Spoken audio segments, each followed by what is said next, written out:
Todo lo que está en Dios, como conocido por Él, es su mismo vivir y su vida. Y por esta razón, como todo lo que ha sido hecho por Dios está en Él mismo de esta manera, dedúcese que todas las cosas son en Él, su vida divina. Es muy difícil hacer una síntesis de quién es Tomás, tan solo si tenemos en cuenta que publicó en 21 años 10.530 artículos. Es uno de los pilares del pensamiento medieval. Yo diría que así como hay en el orden de la espiritualidad medieval dos grandes corrientes, que es San Francisco de Asís, los franciscanos y los dominicos, son las dos grandes espiritualidades, en el orden del pensamiento, la figura que está como relevándose, como sobresaliendo desde esas dos espiritualidades, es Tomás de Aquino. Él nació en la primera mitad del siglo XIII.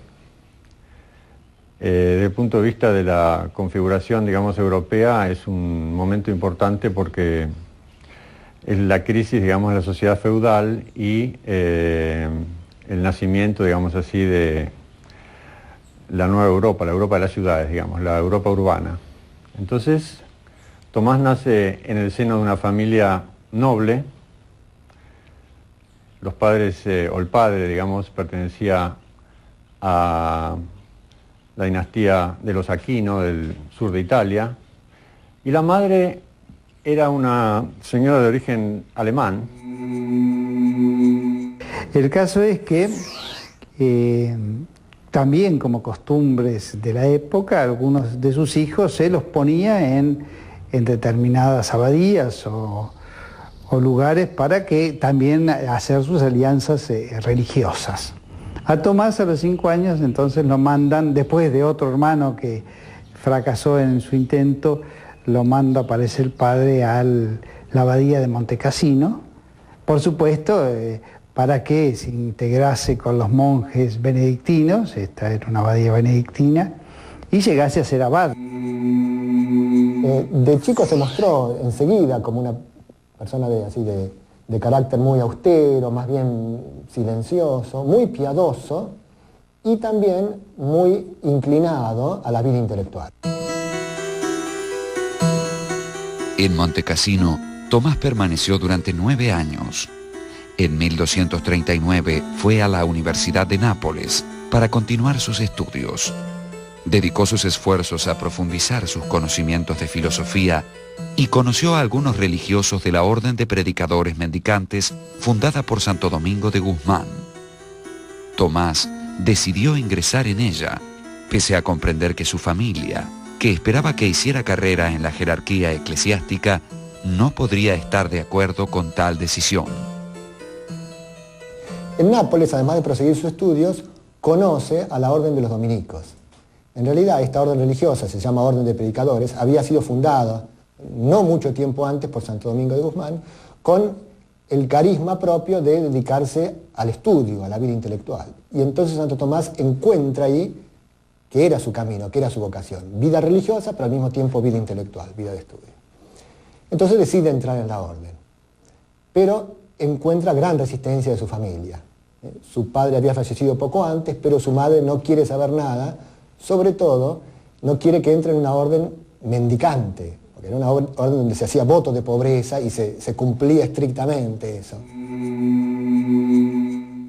Y sí, hubo bastantes intentos por parte de la familia de desalentar esa vocación de Tomás por ingresar a la Orden de los Dominicos. Pero con todo, Tomás consiguió lo que quería, o sea, finalmente consiguió entrar a la Orden de los Predicadores y así estuvo en esa orden hasta el momento de su muerte. Tomás de Aquino fue admitido como novicio en la orden a los 18 años, pocos días después de la muerte de su padre. Su madre, no dispuesta a permitir que su hijo renunciara a un futuro prestigioso para la familia, envió a sus hermanos a secuestrarlo y llevarlo a la fortaleza de Rocaseca, donde permaneció desde 1244 hasta fines de 1245. Finalmente, Con la complicidad de sus hermanas, Tomás logró huir, descolgándose por la noche desde la ventana de sus habitaciones con una suerte de soga formada por sábanas y cortinas anudadas. Con su director espiritual, Fray Juan de San Julián, se dirigió a Nápoles. Luego de completar su noviciado, Tomás fue enviado a Colonia para estudiar teología con el maestro Alberto Magno. Permaneció allí entre 1248 y 1251 como discípulo y luego, una vez ordenado sacerdote, hasta 1252 como maestro. Debido a la fama de Alberto, Tomás acudió allí para estudiar con este famoso dominico, un hombre ya consagrado intelectualmente, que se había caracterizado por, a pesar de ser monje, digamos así, por su recepción favorable de las obras de Aristóteles. Termina su formación, se ordena ahí, lo hacen sacerdote, ¿no? Y después lo mandan a París porque había un lugar libre de profesor de bachiller bíblico, ese era el primer título, en la cátedra de extranjeros que tenían los dominicos. Esa cátedra de extranjeros llega ahí, pero claro, él tenía 26 años en ese tiempo, en el 52, a fines del 52 fue eso. Con 26 años no lo quieren admitir porque era demasiado joven, ¿no? En París, los dominicos tenían 2 cátedras y los franciscanos solo una. El resto de las cátedras estaba a cargo de maestros seglares, que fueron cada vez más hostiles respecto de los mendicantes. Por un lado, consideraban censurable que un maestro saliera a mendigar. Por otro lado, recelaban que las clases de dominicos y franciscanos fueran las más concurridas. Los disturbios llegaron a ser muy violentos y el Papa se vio obligado a intervenir. Tomás fue designado en esa oportunidad para defender la posición de su orden.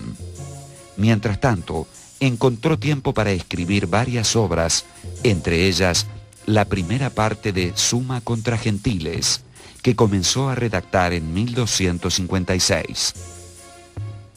La Summa contra Gentiles se la encarga un dominico amigo de él, preocupado por los moros en España. Se dice que es Raimundo que fue santo después, en Raimundo, que muere en el 75, de Peñafort. La Summa contra Gentiles no estaba dirigida a los alumnos de teología, sino a aquellos que en diálogos con los gentiles tenían una intención de discusión, de charla, de diálogo respecto de las verdades de fe. Características que luego diferenciarían esta obra del trabajo más conocido de Tomás, Summa Teológica. La diferencia entre la Summa contra Gentiles y la Summa Teológica reside fundamentalmente en el carácter más filosófico de la Summa contra Gentiles. Esta Summa contra Gentiles no es una suma dirigida a un público cristiano, sino precisamente a un público gentil, a un público pagano. De ahí el título, Summa contra Gentiles. Y su discurso es más racional precisamente porque se dirige a un público que no acepta el discurso cristiano, acepta un discurso que esté canonizado solamente por la racionalidad. En 1259, Tomás fue llamado a la corte pontificia y nombrado predicador general.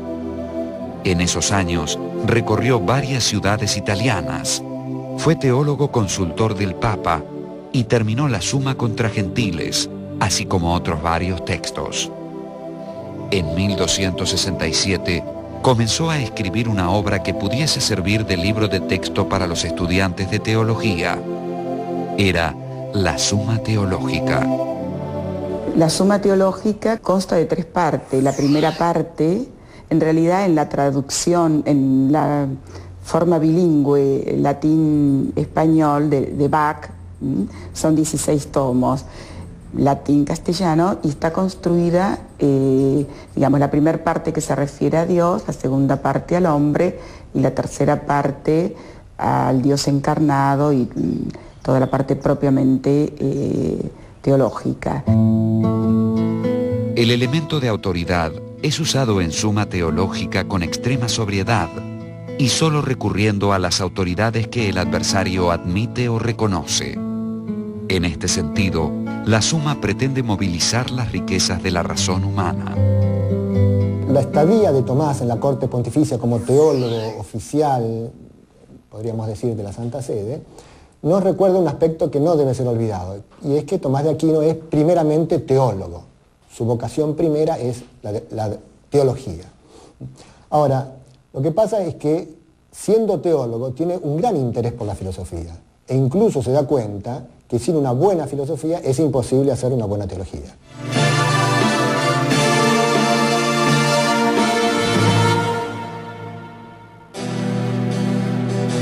En 1269, el general de la Orden volvió a enviar a Tomás a París para que se hiciese cargo de la cátedra para extranjeros en la universidad.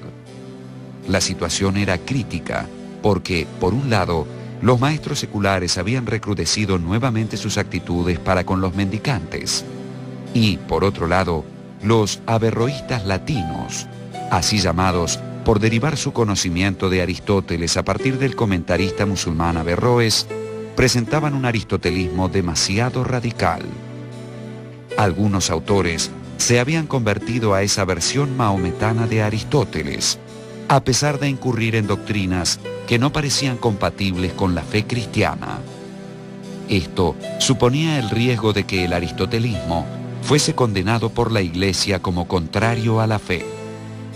Esta recepción de textos aristotélicos, esto tiene que ver directamente con el encuentro de Alberto con Tomás, motivó diversas reacciones, porque muchas veces Aristóteles sostenía tesis que no se compadecían, digamos así, con lo que podríamos llamar la visión cristiana del mundo. En las tesis aristotélicas, nada se decía de un fin sobrenatural, ni de la condición de pecadores de los hombres, que hace que necesiten la ayuda divina para no caer en las tentaciones que los amenazan. El pensamiento griego tiene la sistematicidad innegable de un Platón y de un Aristóteles, incluso la vitalidad de la tragedia griega, la verdad que aporta todo el mundo trágico griego, toda la cultura presocrática.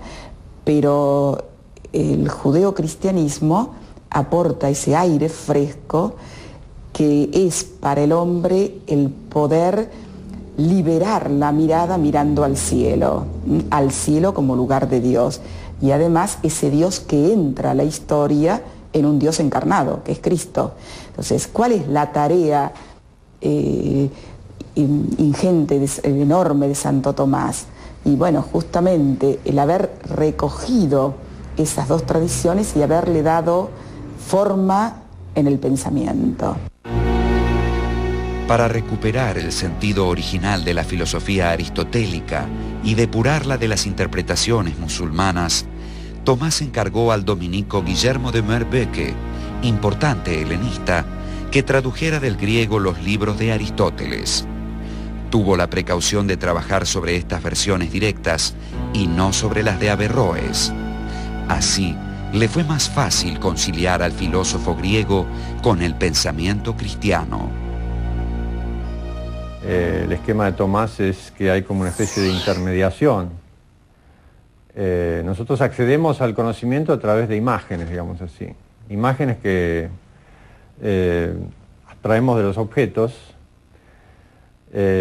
Son imágenes empíricas en realidad, que son transformadas por el intelecto agente en conceptos metafísicos. O sea que en esto prácticamente Tomás es casi tributario de la tradición aristotélica. Yo no sé si Tomás, digamos, ha enriquecido o ha modificado demasiado esta concepción gnoseológica aristotélica. Lo importante sí es que la concepción de conocimiento de Tomás está, digamos, enraizada en esta tradición, y sobre todo en la tradición que sostiene que para que haya conocimiento en el orden de lo humano, es necesario que ese conocimiento comience siempre por la percepción sensible. Lo más importante de rescatar en la teoría del conocimiento es la antropología que está detrás, es la visión del hombre. Es esa imagen del hombre en donde el alma espiritual, en donde el espíritu encarna, echa raíces en el cuerpo. Entonces, con el supuesto de un hombre concebido en lo que técnicamente se llama como una unidad substancial, pero quiere decir, en un lenguaje más llano, es el alma que anima al hombre, el espíritu, que ha echado raíces, como las raíces de un árbol, que echa raíces en el cuerpo. En el caso de la unidad del hombre, para Tomás, el hombre es una unidad sustancial, es una sustancia, no es un alma que se une a un cuerpo, como sostenían los platónicos o la tradición neoplatónica. Para Tomás el hombre es un unicum, digamos así, una unidad sustancial.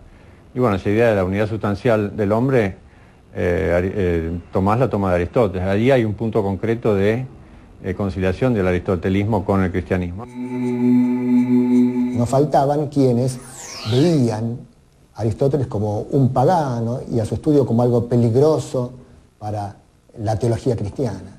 En este sentido, Tomás de Aquino tuvo la gran audacia de enfrentar esto, fundada en esa convicción, en esa fuerte convicción de él, de que la razón, si es bien conducida, nunca puede enseñar algo contrario a la fe. Con su asimilación del aristotelismo, Tomás cambió el modo de hacer filosofía en el mundo cristiano de su época. Modificó para siempre la manera en que el cristianismo se pensaba a sí mismo. Aristóteles fascinaba por el modo, digamos, convincente como explicaba los problemas de la realidad. Pensemos en el hecho de que Aristóteles, en primer lugar, había escrito una especie de enciclopedia. Una enciclopedia es un cuerpo textual que habla de todo, de toda la realidad, desde la piedra más elemental hasta Dios, al modo aristotélico, pero Aristóteles hablaba de Dios también. Y es enciclopédica, no solamente es ahora porque sea de determinada extensión, sino además porque cada problema refiere a los otros, o sea que todo se relaciona con todo en el corpus aristotélico. Es una especie de ciclo cerrado. Y esto realmente fascinaba el carácter científico, digamos así, de la obra aristotélica. Ahora, la obra aristotélica traía sus problemas, y los problemas precisamente movieron a un gran grupo de intelectuales, sobre todo teólogos, a rechazar el corpus aristotélico. Y Tomás tuvo la inteligencia precisamente de aceptarlo, o sea, de utilizar el corpus aristotélico en aquello en que el corpus era utilizable a efectos de expresar, digamos, no todo el espectro de la religión cristiana, pero una gran parte del espectro de la religión cristiana. Por ejemplo, digamos, el problema de la existencia de Dios, para Tomás en gran parte está demostrado a partir de las relaciones de causalidad, digamos así, que toma Aristóteles. Tomás establece 5 pruebas de la existencia de Dios, que son como caminos ascendentes, desde las cosas que conozco por los sentidos hacia la trascendencia de la divinidad. Esas 5 vías nos muestran que pensamos a Dios como primer motor, primera causa incausada, ser necesario, sumo bien y causa final. Las 5 vías de Santo Tomás son 5 vías a través de las cuales Tomás muestra que es posible remontarse de los datos de lo sensible hacia la existencia de entes extrasensibles, más allá de la experiencia, el último de los cuales en la cadena de estos entes sería Dios. Por ejemplo, en el caso de la primera prueba, que es la prueba de la existencia a través del movimiento, Tomás parte diciendo que todo lo que se mueve movido por otro.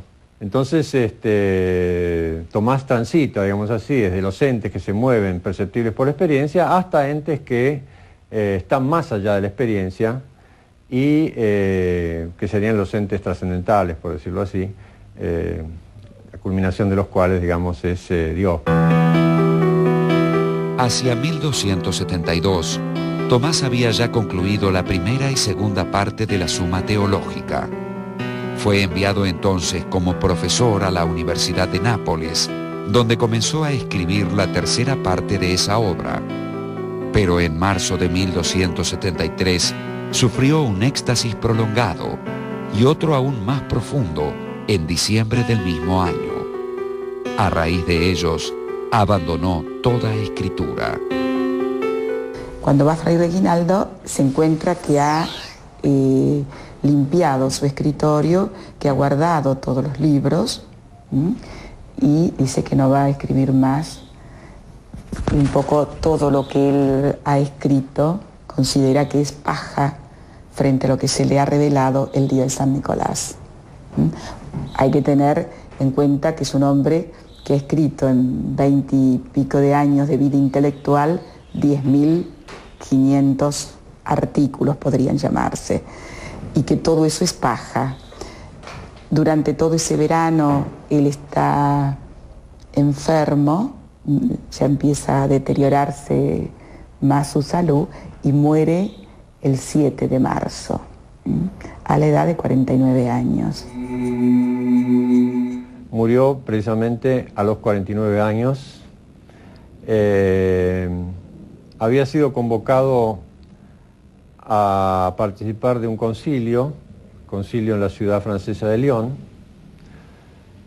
y posiblemente hay quienes hablan de un accidente, hay quienes hablan de una muerte a causa de una enfermedad inexplicable, en esa época inexplicable. La suma teológica quedó interrumpida en la cuestión 90 de la tercera parte y sería más tarde finalizada por su secretario, Fray Reginaldo de Piperno, a partir de los borradores del propio Tomás.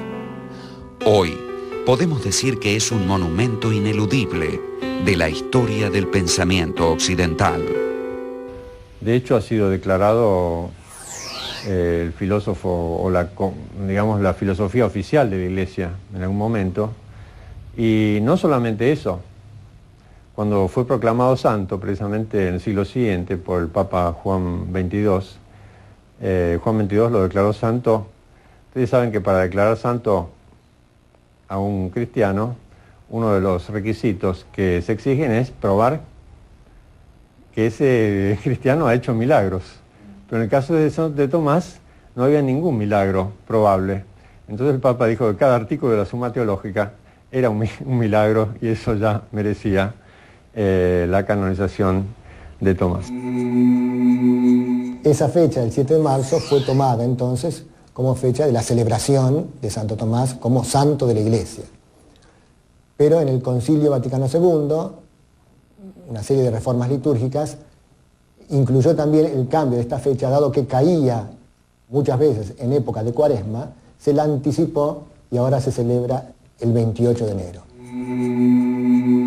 Santo Tomás es verdaderamente la cima, la cumbre del pensamiento medieval, y su obra, la que más conocemos todos nosotros, la Suma Teológica, es la expresión objetiva de esa forma de pensar.